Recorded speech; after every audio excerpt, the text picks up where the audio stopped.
Alright guys, dito po tayo ngayon sa pagtatanim naman ng kamoting baging o sweet potato.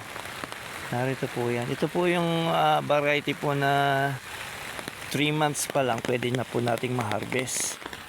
Kung saan dun sa kabilang side po ay na-harvest na po natin.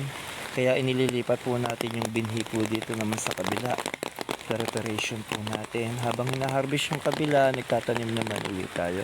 So expected, kung loloobin ng God willing, ito po ay ma-harvest po ng mga bandang March po ang harvest nito. Yan, yan po yung ating sweet potato. Bagamat mura naman po ang bili po dito per kilo dito sa kamuting baging.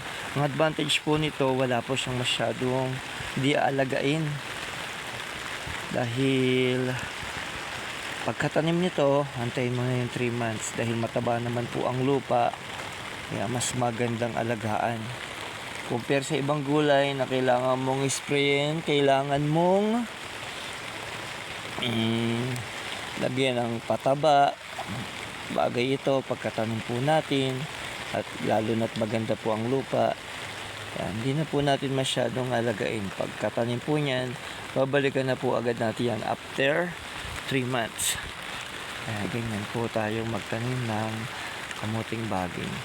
Mababa man sa presyohan ito sa palengke, pero di naman nga, wala naman masyado kang fertilizer or pang spray insecticide na gagamitin.